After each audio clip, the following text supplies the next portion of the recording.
नमस्कार दोस्तों। आज के इस एपिसोड में आप सभी लोगों के सामने पुणे के कुछ लड़कों के साथ घटी हुई बहुत डरावनी घटना की कहानी लेकर आ गया हूँ। नंदू, धनंजय, किरण, कुंदन, मनोज और शिवराज एक ही कॉलेज में पढ़ाई करते थे। ना जाने कितने साल पुरानी इनकी दोस्ती थी। एक दूसरे से इनका घर भी कोई बहुत दूर नहीं था खास। सीन ये था कि ये लोग ना हमेशा से ये सोचा करते थे कि हम कहीं घूमने फिरने के लिए जाएंगे, अपनी दोस्तों दोस्तों की ट्रिप बनाएंगे। लेकिन ये ज़्यादा दूर घूमने के लिए जा ही नहीं पाते थे। मतलब घूम लिए तो अपना पुणे में ही लोकल घूम लिए, या फिर कहीं हल्का सा बाहर, मतलब हल्का सा पुणे से बाहर निकल गए, कोई फार्म हाउस वगैरह बुक कर लिए, वहाँ पे एक रात थोड़ी पार्टी शार्टी करके आ गए, छुट्टी मना के आ गए। ऐसा वाला इनका सीन था। लेकिन जो एक होती है ना, एक प्रॉपर ट्रिप दोस्तों के साथ वाली, जहां हम अपने शहर से दूर, घर से दूर, कई बार स्टेट से, देश से भी दूर जाते हैं, घूम फिर के एंजॉय करके आते हैं, वैसा इन लोगों ने कभी नहीं किए थे। और हमेशा सपना देखते थे कि ऐसा कुछ करेंगे, लेकिन कभी मौका पड़ ही नहीं रहा था। फाइनली इन लोगों के कॉलेज के एग्जाम्स खत्म हो जाते हैं, कॉलेज कंप्लीट हो जाता है। इसी खुशी में ये लोग डिसाइड करते हैं कि अब रोक टोक करने वाला कुछ सीन नहीं है, बस किसी के घर में ही बोलेंगे तो हमको जैसे तैसे करके बस मना लेना है। सभी लोग अपने अपने घर में मनाना शुरू कर देते हैं। घर वाले पूछते हैं कि अरे भाई, तुमको जाना कहाँ है ये तो बताओ। सभी लोग अपने अपने घर में बताते हैं कि हमको दोस्तगर वाटरफॉल नाम की एक जगह है सतारा में, वहां पे जाना है। दरअसल सतारा नाम का एक बड़ा शहर है महाराष्ट्र में, और वहां पर एक बहुत ही सुंदर वाटरफॉल है। वहाँ पे बहुत सारे लोग छुट्टी मनाने के लिए, पिकनिक मनाने के लिए, वहाँ की सीनरी और सुंदरता है उसको एंजॉय करने के लिए पहुँचते हैं। तो ये लोगों ने भी अपने घर पे यही बात कहे। हालांकि ये लोग पहले गए हुए थे, लेकिन ऐसी ट्रिप में नहीं, आपस में एक साथ नहीं। कभी नंदू अपने परिवार के साथ चले गया, किसी और के साथ चले गया, शिवराज कैसे चले गया, ऐसे एक साथ नहीं जा पाए थे। जब ये बात किरण के घर वालों को पता चलती है तो किरण की दादी जी उसे तुरंत टोकती है। कहती है कि अरे, ये क्या बात कर रहे हो, उस तरफ घूमने नहीं जाओगे। वहाँ की मैंने बहुत घटनाएं सुनी हूँ, वहाँ पे जो जो जाता है उसके साथ कई बार ठीक नहीं होता है।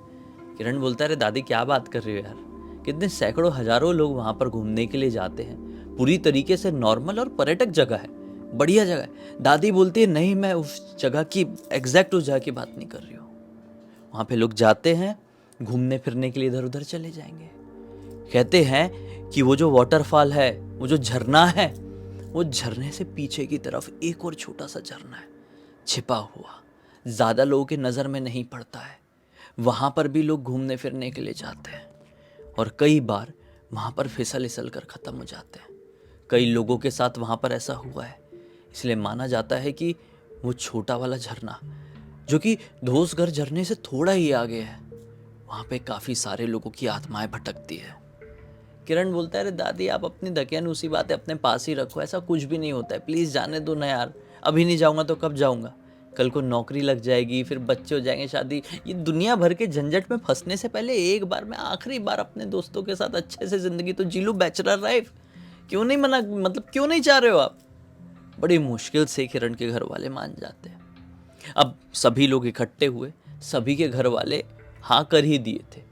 आपस में डिस्कस कर रहे हैं सब लोग, तो सबको ये कंक्लूजन मिला कि लगभग सभी के घर वालों ने ये चीज़ का जिक्र किए थे कि बेटा वहाँ पर घूमने के लिए जा रहे हो तो वो बड़ा वाला जो मेन वाला झरना है वहीं तक जाना, और चुपचाप से वहाँ पे जो भी तुमको एंजॉयमेंट करना है वहीं से एंजॉयमेंट करके अपने घर लौट जाना। आसपास की जगह कोई एक्सप्लोर मत करना, और आसपास कोई छोटा झरना या पिकनिक स्पॉट या फिर कोई पहाड़ी की बात करे तो उस तरफ तो बिल्कुल भी नहीं जाना है, कतई भी नहीं जाना है। लेकिन इनको तो जाना था ना, ये तो जा ही इसलिए रहे थे, इनको एंजॉय करना था। अब भाई जो मेन है, जो मेन झरना है वहाँ का, सतारा का मेन वाटरफॉल है ये, वहाँ पर तो ढेर सारे लोग आते हैं, इन लोगों की पार्टी शार्टी कैसी होगी। खैर जैसी भी हो, इनको अभी एंजॉय करना था, इन लोगों ने ठान लिए थे। डेट डिसाइड किए, उस डेट को बढ़िया से एक गाड़ी बुक किए, गाड़ी में सवार हुए, पार्टी सार्टी का सामान रख लिए और निकल चले। अब चलती गाड़ी में थोड़ा गटका रहे थे, लेकिन मज़ा नहीं आ रहा था। काफ़ी समय बीत चुका था इनको निकले हुए। ये कोई दोपहर के वक्त के आसपास समझ लो, ऐसे प्लान बनाते हैं कि यार एक ढाबा कोई भी मिल जाए, वहाँ पर गाड़ी लगाएंगे, मस्त से खाना दबाएंगे, अपनी जितनी बची हुई है पार्टी शार्टी की ड्रिंक्स वगैरह उसको घटकाएंगे, और फिर आगे बढ़ेंगे, थोड़ा मूड में वहाँ पे पहुँचे तो अच्छा लगेगा। खैर ये एक ढाबा देख भी लेते हैं, वहाँ पर मूड बनाने के लिए रुक जाते हैं, बढ़िया से खाना खाते हैं, पीते पाते हैं और निकलने लगते हैं। ये इतने पी लिए थे कि लड़खड़ा रहे थे। अब इस तरह से देखकर जो ढाबे का ओनर था इनको कहता भी है कि आप लोग थोड़े ज़्यादा बहक गए हैं, मेरा ये कहना है कि आगे ऐसे मत जाइए, थोड़ा सा आराम कर लीजिए, मैं मना ही नहीं कर रहा हूँ, आराम कर सकते हैं आप, वैसे भी ढाबा खाली है, पीछे तरफ आपके लिए खटिया लगवा देता हूँ, सो जाइए, उठेंगे थोड़ी उतरेगी फिर निकल जाना। ये लोग बोलते अरे नहीं भाई, सोएंगे पता चले अगले दिन नींद खुल रही है, हमारा तो ये ट्रिप बर्बाद हो जाएगा, हमको तो निकलना ही पड़ेगा। ये जो पूरे लड़के थे ना, इनमें से बस एक ने नहीं पिया था, वो था नंदू, और एक को सबसे ज़्यादा चढ़ गई थी, वो था शिवराज। खैर ये लोग वहाँ से निकल चले, ड्राइव नंदू ही कर रहा था। बढ़िया से पहुँच गए उस लोकेशन में, देखे कि कुछ लोग आए हुए हैं, लेकिन शाम का वक्त हो चुका है। शाम के वक्त अब कितने ही लोग रहेंगे, लोग लगभग खाली करना शुरू कर दिए। वो लोग वहाँ पर पहुँचे हैं, फ़ोटो फाटो खींच रहे हैं, एंजॉय कर रहे हैं, लेकिन अब कितना हो गया ना, क्या और एंजॉयमेंट कर लेंगे ये लोग। बोलते हैं यार और थोड़ा सा पीते पाते तो मज़ा आता। बहुत ज़्यादा मन किया इनका पीने का फिर से और कुछ खाने का। इन लोगों ने अपने गाड़ी में रखे हुए थे, बॉटल वॉटल रखे हुए थे, तो प्लान बनाते कि भाई यहाँ पर ये जो मेन रोजगर वाटरफॉल है, यहाँ पर बैठे बैठे तो पी नहीं सकते, लफड़ा हो जाएगा, कोई देख लेगा, टोकेगा, बैंड बजा देगा कि भाई ये टूरिस्टिक प्लेस है, तुम क्या कर रहे हो। तो फिर ये लोग आपस में बात करते कि यार अपने घर वाले तो बोल रहे थे कि इसके पीछे की तरफ कोई तो भी छोटा झरना है, पहाड़ी वाला इलाका है, पिकनिक स्पॉट है, पता करे क्या, वहाँ पर चले क्या। ये लोग अब इधर उधर पूछना शुरू कर देते हैं। वहीं पे एक आदमी जाता हुआ इनको दिखाई देता है, ऐसे कोई पर्यटक रहा होगा, वो लौट रहा होगा, उसको पूछते कि यहाँ पे कोई दूसरा झरना भी है क्या छोटा, जो कोई अंदर की तरफ है, पहाड़ियों की तरफ से जाते हैं वहाँ पे। आदमी बोलता है तो, लेकिन वहाँ पर आप लोग जाइए मत, आप लोग की कंडीशन भी ठीक नहीं लग रही है। तो आदमी के ऊपर चढ़ जाते हैं, थोड़ा सा घमंड भी तेज भी, तो होता कौन है, हमने जितना पूछे उसका जवाब देना, नहीं देना है तो मत दे। आदमी गुस्से गुस्से में बोल देता है ऐसे ऐसे जाओ, मुझे ना तुम लोगों जैसे लोगों से मुंह लगने का कोई इंटरेस्ट ही नहीं है, इतनी मर्दानगी दिखा रहे हो तो वहाँ पे कुछ समय बिता के दिखाओ। अब तो इनके अंदर और वो आ गया भाई, और ही को वो आदमी तो निकल गया ऐसा बोल के। आदमी भी इन लोगों से लड़ा नहीं है, आदमी को इन लोगों ने उल्टा सीधा बोले थे, लेकिन वो लड़ा नहीं, बल्कि खुन्नस निकालने के लिए उस आदमी ने उस छोटे झरने का रास्ता इनको बता दिया। पता नहीं वहाँ पर ऐसा क्या था। खैर ये लोग अपने ईगो में एकदम गाड़ी में सवार हुए और उस लोकेशन में पहुँच गए जैसे तैसे करके। एक पर्टिकुलर पॉइंट में अपनी गाड़ी लगानी पड़ी, फिर पहाड़ टाइप का चढ़ने ट्रैकिंग जैसा रास्ता था, ट्रैक किए और फिर नीचे उतरे हैं और फिर सीधा सीधा जाके फिर वो झरना मिला। एकदम जो मेन चलती हुई रोड है, मेन लोकेशन है, वहाँ से काफ़ी अंदर, काफ़ी दूर, लेकिन हिडन जेम। इतना सुंदर ये लोकेशन, इतना सुंदर कि बॉलीवुड वालों की नज़र पड़ जाए ना तो फॉरेन में ना जाए वो फिल्म बनाने के लिए। इतनी सुंदर, इतनी प्यारी जगह थी और लोगों को पता नहीं, ज़्यादा लोगों को इस लोकेशन के बारे में पता नहीं, एकदम छिपी हुई। बाहर से देखे तो पता ही नहीं चले कि जंगल के अंदर जाएं, फिर पहाड़ में चढ़े, फिर खाई में उतरे तो ऐसा कुछ मिलेगा। खैर ये लोग वहाँ पर बैठे हैं, बहुत अच्छी हवा चल रही थी, हल्की हल्की शाम सी भी ढलने लगी थी। बोले यार अब पी पा तो लिए हैं, सामान लेके गाड़ी रोक दिए थे, अपने पीने का सामान लेकर वहाँ पर पहुँचे थे, पी लिए थे, अब पी तो लिए। बोले अब भूख लगी है, बोले हाँ यार भूख लगी, चलो खा के आते हैं।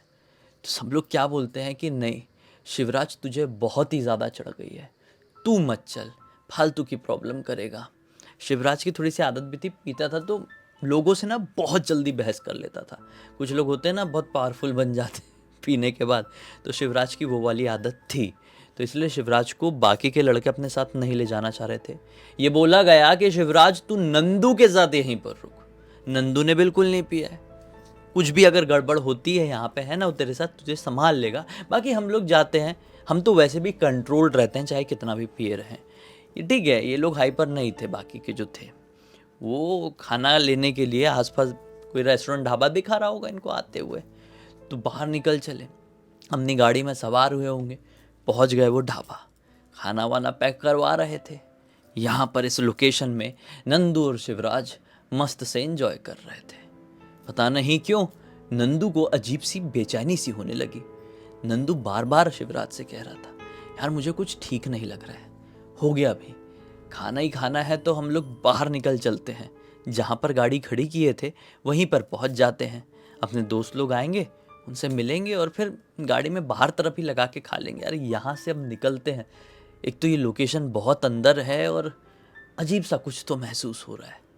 ये बात सुन के शिवराज हंसने लगता है, बोलता है, अरे नंदू तू भी थोड़ा पी लिया कर और लाइफ में इतना सीरियस मत रहा कर यार, थोड़ा एंजॉय करना सीख, ये माहौल देख, ये सुंदरता देख, ये फील देख यार, कितना अच्छा लग रहा है। फिर हम वापस से ये सारा एंजॉयमेंट एक्सपीरियंस कर पाएंगे कि नहीं कर पाएंगे, छोड़ ये देख, ऐसा करके कुछ उसको दिखाने लगता है।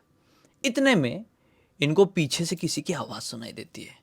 सुनिए, ये घबरा जाते हैं कि अरे ना किसी की आने की आवाज़ आई, ना कदमों की हलचल, ना कुछ।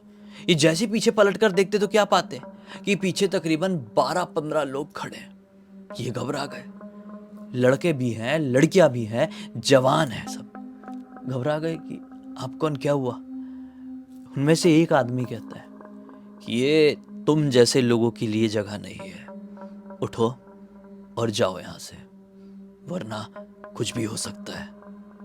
शिवराज को गुस्सा आ गया, तू क्या ये जगह को ओन करता है क्या बे। शिवराज ऐसा लड़खड़ाते हुए खड़ा हो गया, तेरे बाप की जगह है क्या ये। और ऐसा करके जितने लोग खड़े थे ना सबको गालियां देने लगा। शिवराज भड़क गया, तूने बोला कैसे कि आप जैसे लोग, तुझे हम क्या देख रहे हैं। ऐसा करके शिवराज चढ़ गया कि यार थोड़ा सा ये ऑब्वियस है, किसी को भी कोई अचानक से ऐसा आके बोले कि तुम जैसे लोग यहाँ पर नहीं रह सकते तो कोई भी भड़क जाएगा। और शिवराज का जो एक्सप्रेशन होते थे वो हमेशा लाउड होते थे और पीने के बाद तो और डबल लाउड। तो भड़क गया, गाली वाली देने लगा। लेकिन यहाँ पर शिवराज गाली दे रहा है और वहां पर 15 लोग खड़े हैं, लड़कियां भी है, आदमी है, सब है। वो लोग ना ही गुस्सा कर रहे हैं और ना ही पलटकर कुछ भी जवाब दे रहे हैं, बस खोखली आंखों के साथ, मतलब एक पोकर फेस लिए हुए, आंखें बिल्कुल एक्सप्रेशन लेस, उसको खोखली आंखें कहते हैं, घूरे जा रहे हैं इसकी तरफ। ये चीज जो होश में था अपना नंदू, उसने ध्यान से नोटिस किया। नंदू ने ये पाया कि जब कोई सामने वाला इंसान इतना गाली बकेगा तो थोड़े तो एक्सप्रेशन आएंगे कि क्या बोल रहा है भाई। लेकिन ये लोग कुछ भी रिएक्ट नहीं कर रहे थे, बस इसको एक साथ एक टक लगाए घूरे ही जा रहे थे, घूरे ही जा रहे थे। हड़बड़ा के नंदू आगे आया, शिवराज शिवराज शांत हो जा, अच्छा माफ कीजिए हम लोग जा रहे हैं। जैसे ये बात हाथ जोड़ के नंदू ने कहा कि माफ कीजिए हम लोग जा रहे हैं, वो 15 के 15 लोग एक साथ पलटे और जाने लगे।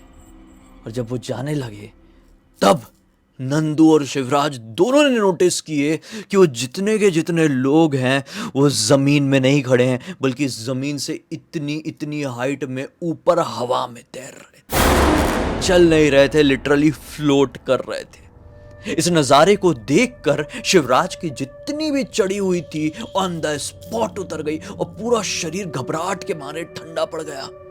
शिवराज और नंदू कांप रहे थे लिटरली। सामने शैतानों की फौज खड़ी हुई थी और पीछे झरना खाई था। क्या करे कुछ समझ में नहीं आ रहा था। मनी मन भगवान का नाम लेने लगे और एक दूसरे का हाथ पकड़ के आगे बढ़ गए जिस रास्ते से आए थे। जल्दी जल्दी जल्दी जल्दी जल्दी चल के पहुंचे और आधे रास्ते में ये दोस्त लोग भी इनके आई गए। बोले अरे क्या हो गया, तुम लोग तो मस्त बैठे हुए थे, कहाँ लौट के जा रहे हो। शिवराज नंदू कहते सब बताते, पहले वापस चलो गाड़ी के पास, वापस चलो। घबराए हुए इन लोगों को देखकर ये जो बाकी के दोस्त थे जो ढाबे से खाना लेकर आ रहे थे वो भी थोड़े डर गए कि कुछ तो लफड़ा हुआ है उस लोकेशन। चलो भाई चलो, लौटते लौटते लौटते ये फट आए और यहाँ तक पहुँचते तक शिवराज और नंदू तो इतने ज्यादा डर चुके थे कि कुछ भी बोलने की कंडीशन में नहीं थे। बोले गाड़ी में बैठो और निकलो, खाना वाना सब ढाबे में खाया जाएगा जहां से लेके आए हो, निकलो। बड़बड़ाते हुए सब लोग गाड़ी में बैठे और बहुत तेज भगाते हुए नंदू ने बहुत तेज भगाते हुए वो नजदीकी ढाबा तक गाड़ी लेकर आ गया जहां से खाना पैक करा के ये लोग अभी लौटे थे। वहां पर पहुंचने के बाद सारी बातें बताना शुरू किया, सब कुछ बताया अपने दोस्तों को। ये जो दोस्त खाना लेने गए थे 3 लोग, वो भी बताते हैं इन लोगों को, हाँ भाई हम भी खाना ले रहे थे तो वहाँ पे कुछ लोग खड़े हुए थे इसी ढाबे में, मतलब काउंटर में, और वो लोगों ने पूछे थे कि खाना कहाँ लेके जा रहे हो इतने समय। तो हमने बताया तो वो लोग भी कह रहे थे कि अरे वहाँ पर इतने समय कोई नहीं जाता है, एक बार शाम ढल जाए तो वहाँ पर भूत प्रेत भटकते हैं।